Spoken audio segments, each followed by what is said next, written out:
हर हर महादेव।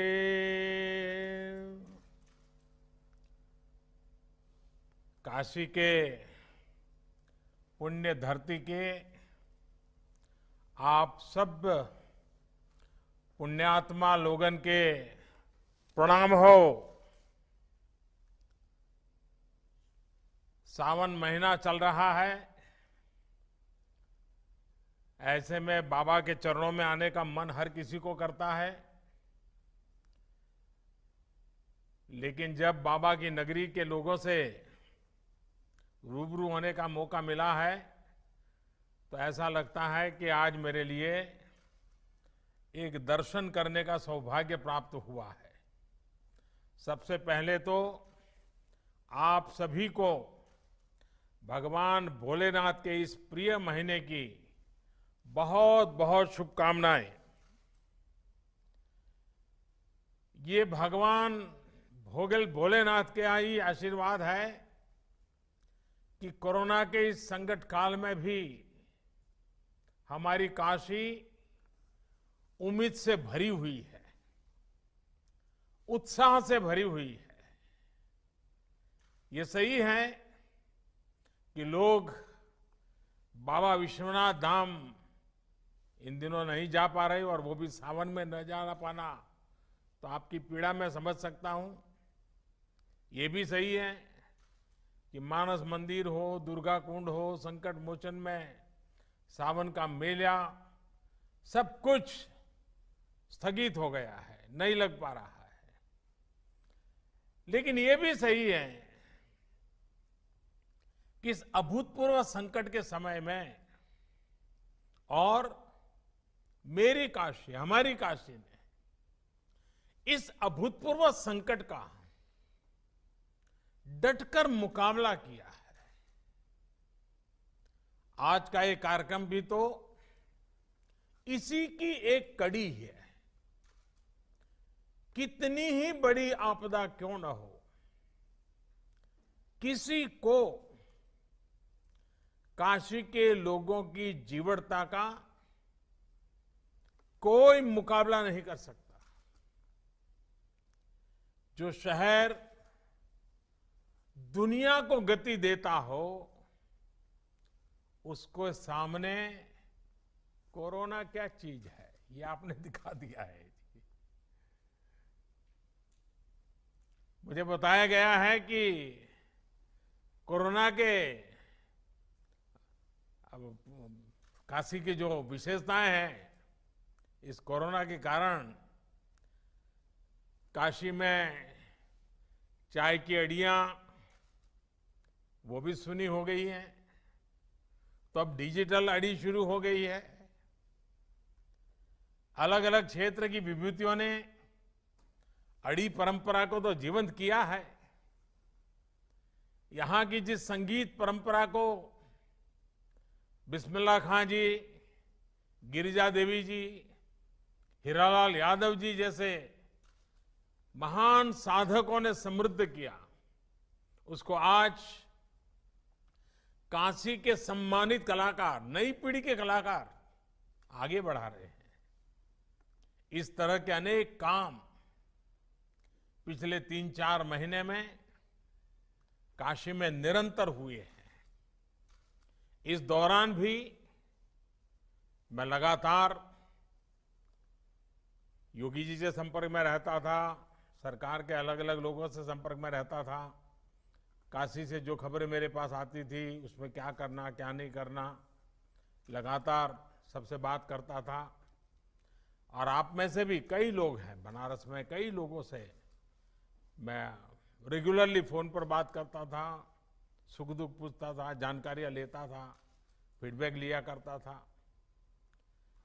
और उसमें से कुछ इसी कार्यक्रम में भी मुझे पक्का भरोसा है कि आप बैठे होंगे जिनसे कभी मेरी फोन पे बात भी हुई होगी। संक्रमण को रोकने के लिए कौन क्या कदम उठा रहा है, अस्पतालों की स्थिति क्या है, यहां क्या व्यवस्थाएं की जा रही है, क्वारंटीन को लेकर के क्या हो रहा है, बाहर से आए श्रमिक साथियों के लिए हम कितना प्रबंध कर पा रहे हैं, ये सारी जानकारियां मैं बिल्कुल लगातार लेता रहता था। साथियों, हमारी काशी में बाबा विश्वनाथ और मां अन्नपूर्णा दोनों विराजते हैं। और पुरानी मान्यता है कि एक समय महादेव ने खुद मां अन्नपूर्णा से भिक्षा मांगी थी। तभी से काशी पर यह विशेष आशीर्वाद रहा है कि यहां कोई भूखा नहीं सोएगा। मां अन्नपूर्णा और बाबा विश्वनाथ सबके खाने का इंतजाम कर देंगे। आप सभी के लिए, तमाम संगठनों के लिए, हम सभी के लिए ये बहुत सौभाग्य की बात है कि इस बार गरीबों की सेवा का माध्यम भगवान ने हम सबको बनाया है, विशेषकर आप सबको बनाया है। एक तरह से आप सभी मां अन्नपूर्णा और बाबा विश्वनाथ के दूत बनकर हर जरूरतमंद तक पहुंचे हैं। इतने कम समय में फूड हेल्पलाइन हो,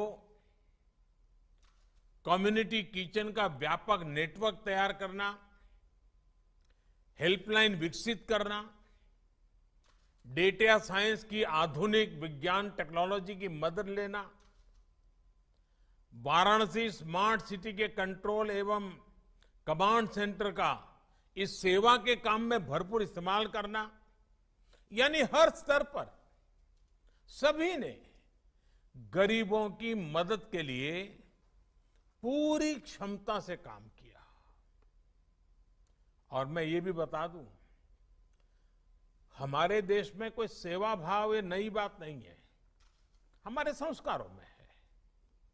लेकिन इस बार का जो सेवा कार्य है वो सामान्य सेवा कार्य नहीं है। यहां सिर्फ किसी दुखी के आंखों आंसू पहुंचना, किसी गरीब के खाना देना, इतना नहीं था। इसमें एक प्रकार से कोरोना जैसी बीमारी को गले लगाना, इसका रिस्क भी था। कहीं ये कोरोना हमारे गले पड़ जाएगा तो, और इसलिए सेवा के साथ साथ त्याग और बलिदान की तैयारी का भाव भी था। और इसलिए हिंदुस्तान के हर कोने में जिन जिन लोगों ने इस कोरोना के संकट में काम किया है वो सामान्य काम नहीं है। सिर्फ अपनी जिम्मेवारी निभाई ऐसा नहीं है। एक भय था, एक डर था, एक संकट सामने था, और सामने जाना, स्वेच्छा से जाना, ये सेवा का एक नया रूप है जी।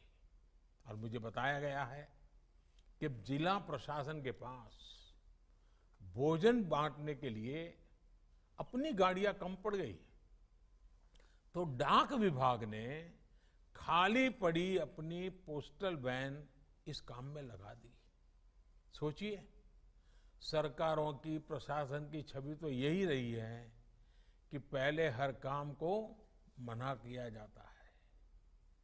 ये तो मेरा डिपार्टमेंट है, तुम्हें कौन दूंगा, मुझे तो ये करना है, तुम क्यों ना होते हो, ये होता था। लेकिन यहां हमने देखा है कि आगे बढ़ करके एक दूसरे की मदद की गई। इसी एकजुटता, इसी सामूहिकता ने हमारी काशी को और भव्य बना दिया है। ऐसी मानवीय व्यवस्था के लिए यहां का प्रशासन हो, गायत्री परिवार रचनात्मक ट्रस्ट हो, राष्ट्रीय रोटी बैंक हो, भारत सेवाश्रम संघ हो, हमारे सिंधी समाज के भाई बहन हो, भगवान अवधूत राम कुष्ठ सेवा आश्रम, सर्वेश्वरी समूह हो, बैंकों से जुड़े लोग कोट पैंट टाई छोड़ करके गली मोहल्ले में गरीब के दरवाजे खड़े हो जाए, तमाम व्यापारी एसोसिएशंस, और हमारे अनवर जी तो कितना बढ़िया तरीके से अनवर अहमद जी ने बताया। ऐसे कितने अनगिनत लोग, और मैं तो अभी सिर्फ 5-7 लोगों से बात कर पाया हूं, लेकिन ऐसे हजारों लोगों ने काशी के गौरव को बढ़ाया है। सैकड़ों संस्थाओं ने अपने आप को खपा दिया है। सबसे मैं बात नहीं कर पाया हूं, लेकिन मैं हर किसी के काम को आज नमन करता हूं। इसमें जुड़े हुए हर व्यक्ति को मैं प्रणाम करता हूं। और जब मैं आज आपसे बात कर रहा हूं, तब सिर्फ जानकारी नहीं ले रहा हूं, मैं आपसे प्रेरणा ले रहा हूं। अधिक काम करने के लिए आप जैसे लोगों ने इस संकट में काम किए, इनके आशीर्वाद ले रहा हूं। और मेरी प्रार्थना है कि बाबा और मां अन्नपूर्णा में आपको और सामर्थ्य दे और शक्ति दे। साथियों, कोरोना के इस संकट काल ने दुनिया के सोचने, समझने, कामकाज करने, खाने पीने, सबके तौर तरीके पूरी तरह से बदल दिए हैं। और जिस प्रकार से आपने सेवा की, और सेवा का समाज जीवन पे बड़ा प्रभाव होता है। मैं बचपन में सुना करता था कि एक सोनार, उसको छोटा मोटा अपने घर में सोनार के नाते वो अपने घर में काम करते थे, और कुछ परिवारों के लिए सोने की चीजें बनाना वगैरह अपना चलता था। लेकिन उस महाशय की एक आदत थी, वे बाजार से दातुन खरीदते थे। सुबह में, हम पहले के जमाने में आज ब्रश उपयोग करते, पहले दातुन करते थे। और वो अस्पताल में जाकर के वो जो मरीज होता था, उसके जो रिश्तेदार होते थे, उतनी संख्या गिन करके हर दिन शाम को उनको दातुन दे करके आते थे। यही काम करते थे और दिन भर अपना सोनार का काम करते थे। आप हैरान हो जाएंगे, एक सोनार के रूप में अपने काम के साथ ये दातुन लोगों को मदद करने का उन्होंने छोटा सा अपने आदत बना थी। उस पूरे इलाके में उनकी इतनी छवि थी, उनके सेवा भाव की इतनी चर्चा थी कि सोने का काम कराने के लिए लोग कहते, अरे भाई ये तो सेवा भावी है, उन्हीं के यहां सोने का काम करवाएंगे। यानी करते थे वो सेवा, लेकिन अपने आप उनकी एक विश्वसनीयता बनी थी। उनके अपने के सोने के काम को हर परिवार के वो विश्वस्त व्यक्ति बन चुके थे। यानी हमारा समाज ऐसा है, सेवा भाव को सिर्फ कुछ पाया, कुछ मिला, उतने से नहीं, उससे भी बहुत अधिक भाव से देखता है।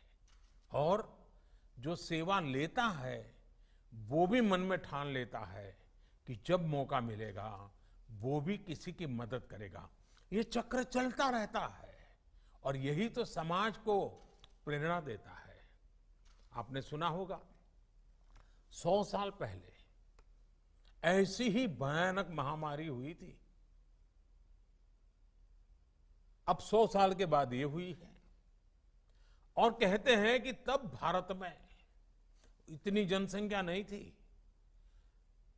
कम लोग थे, लेकिन उस समय भी उस महामारी में दुनिया में जो सबसे ज्यादा लोग मर गए, उनमें से हमारा हिंदुस्तान भी था।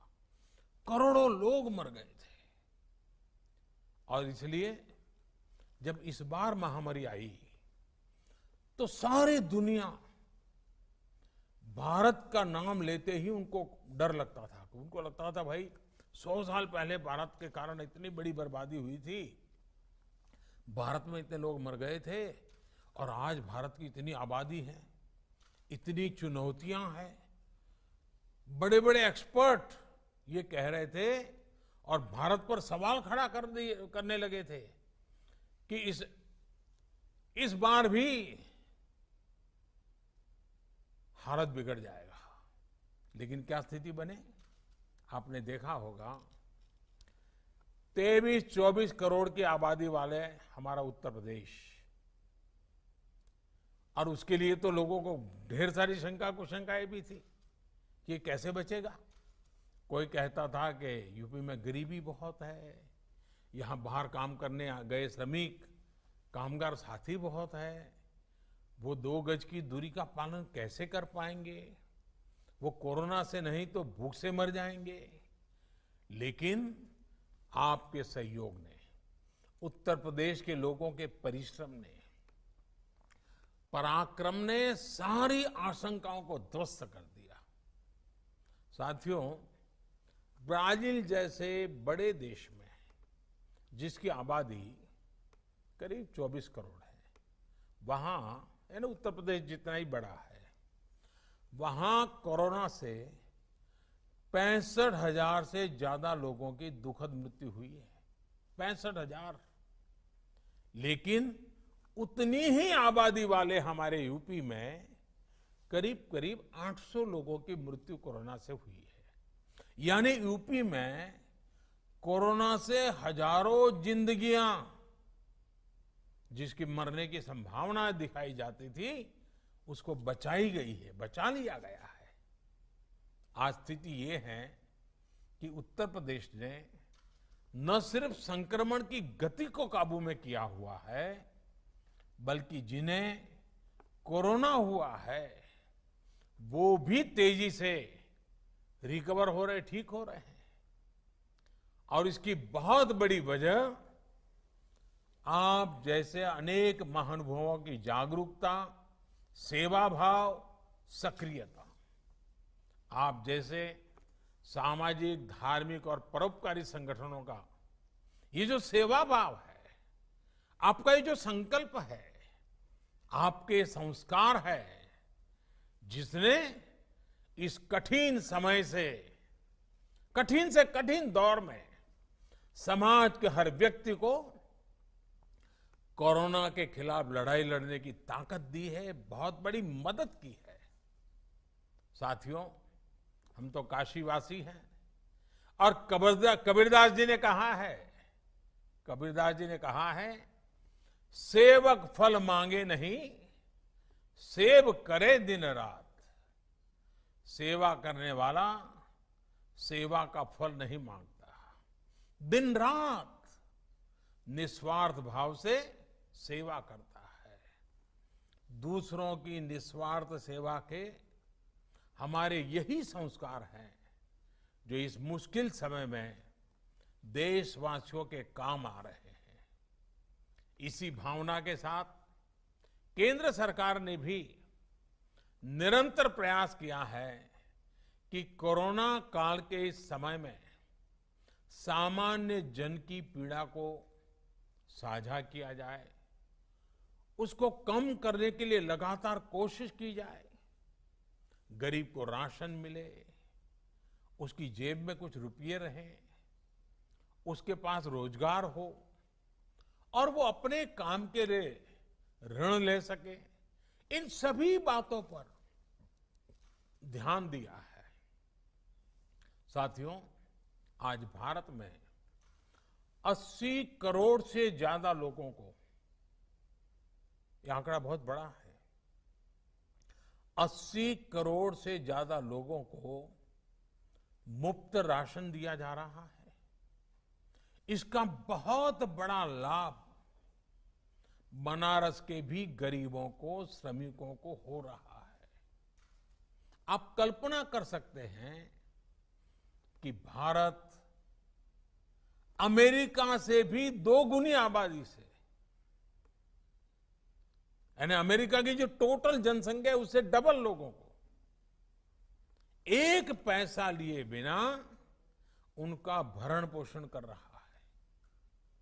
और अब तो इस योजना को नवंबर अंत तक, यानी दीपावली और छठ पूजा यानी 30 नवंबर तक इसको बढ़ा दिया गया है।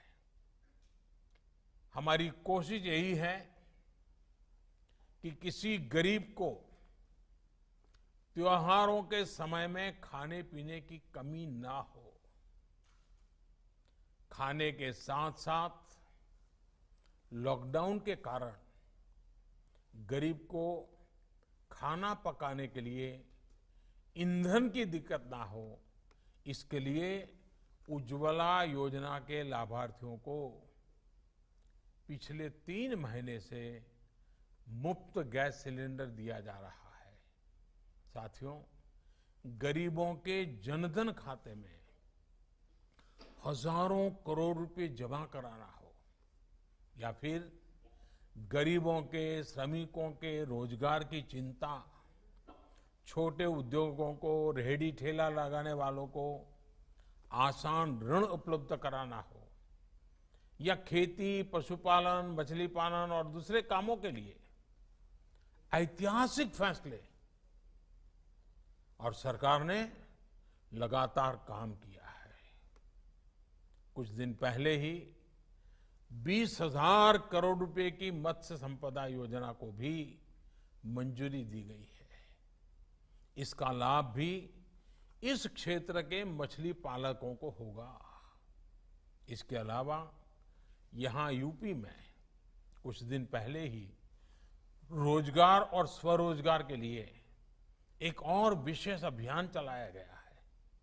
इसके तहत हमारे जो हस्तशिल्पी हैं, बुनकर हैं, दूसरे कारीगर हैं या फिर दूसरे राज्यों से जो भी श्रमिक साथी गांव लौटे हैं, ऐसे लाखों कामगारों के लिए रोजगार की व्यवस्था की गई है। साथियों, कोरोना की ये आपदा इतनी बड़ी है कि इससे निपटने के लिए लगातार काम हमें करना ही होगा। हम संतोष मान करके बैठ नहीं सकते हैं।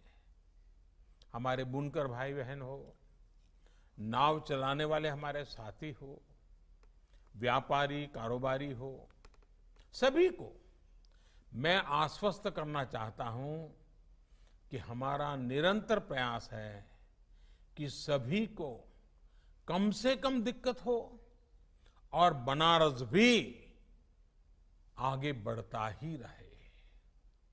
मैंने कुछ दिन पहले ही बनारस के विकास कार्यों को लेकर प्रशासन से, शहर के हमारे विधायकों से भी टेक्नोलॉजी के माध्यम से लंबी मुलाकात की थी, बहुत डिटेल में बातचीत की थी। एक एक चीज को मैंने टेक्नोलॉजी और ड्रोन की पद्धति से मॉनिटर किया था।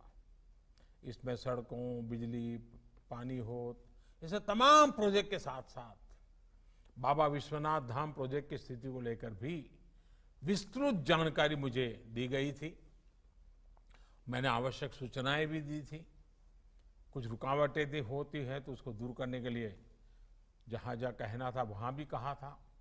इस समय काशी में ही लगभग 8,000 करोड़ रुपए के अलग अलग प्रोजेक्ट्स पर काम तेजी से चल रहा है। 8,000 करोड़ रुपयों के काम यानी अनेक लोगों को रोजी रोटी मिलती है। जब स्थितियां सामान्य होगी तो काशी में पुरानी रौनक भी उतनी ही तेजी से लौटेगी। इसके लिए हमें अभी से तैयारी भी करनी है और इसलिए ही टूरिज्म से जुड़े सभी प्रोजेक्ट्स जैसे cruise tourism, light and sound show, Dashashwamedh Ghat उसका पुनरुद्धार, गंगा आरती के लिए ऑडियो वीडियो स्क्रीन लगाने का काम, घाटों पर और भी व्यवस्था प्रबंधन का काम, ऐसे हर प्रोजेक्ट को तेजी से पूरा करने पर ध्यान दिया जा रहा है। साथियों, आने वाले समय में काशी को आत्मनिर्भर भारत अभियान का भी एक बड़ा केंद्र बनते हुए हम सभी देखना चाहते हैं और ये हम सबकी जिम्मेवारी भी है। सरकार के हाल के फैसलों के बाद यहाँ की साड़ियां, यहाँ के दूसरे हस्तशिल्प के लिए, यहाँ के डेयरी, मत्स्य पालन और मधुमक्खी पालन के व्यवसाय के लिए नई संभावनाओं के द्वार खुलेंगे। बी वैक्स की बहुत अधिक डिमांड दुनिया में है। इसको पूरा करने का प्रयास हम कर सकते हैं। मैं किसानों से, युवा साथियों से भी ये आग्रह करूंगा कि इस प्रकार के व्यवसाय में बढ़ चढ़कर के भागीदारी सुनिश्चित करें। हम सभी के प्रयासों से हमारी काशी भारत के एक बड़े एक्सपोर्ट हब के रूप में विकसित हो सकती है और हमें करना चाहिए। काशी को हम आत्मनिर्भर भारत अभियान की प्रेरक स्थली के रूप में भी विकसित करें, स्थापित करें। साथियों, मुझे अच्छा लगा आज आप सबके दर्शन करने का मौका मिला और काशी वासियों के सावन महीने में दर्शन होना अपने आप में सौभाग्य होता है। और आपने जिस प्रकार से सेवा भाव से काम किया है, अभी भी जिस लगन के साथ आप लोग कर रहे हैं, मैं फिर एक बार आप सबका बहुत बहुत आभार व्यक्त करता हूं। परोपकार के, सेवा भाव के अपने काम में आपने सबको प्रेरणा दी है, आगे भी प्रेरणा देते रहेंगे। लेकिन हां, एक बात हमें बार बार करनी है, हर किसी से करनी है, खुद से भी करनी है। हम सिंगल यूज प्लास्टिक से मुक्ति चाहते हैं, उसको छोड़ना नहीं है। अब रास्तों पर थूकना और उसमें भी हमारा बनारसी पान, हमने आदत बदलनी पड़ेगी। दूसरा, 2 गज की दूरी, गमछे या फेस मास्क और हाथ धुलने की आदत को न हमें छोड़ना है, न किसी को छोड़ने देना है। अब इसको हमारे संस्कार बना देना है, स्वभाव बना देना है। बाबा विश्वनाथ और गंगा मैया का आशीर्वाद हम सभी पर बना रहे, इसी कामना के साथ मैं मेरी वाणी को विराम देता हूं और फिर से एक बार आपके इस महान कार्य को प्रणाम करता हूं। बहुत बहुत धन्यवाद। हर हर महादेव। अगर आपको हमारी वीडियो पसंद आई तो हमारा चैनल हर्ष की बात लाइव सब्सक्राइब करें और नोटिफिकेशंस के लिए बेल आइकन प्रेस करें।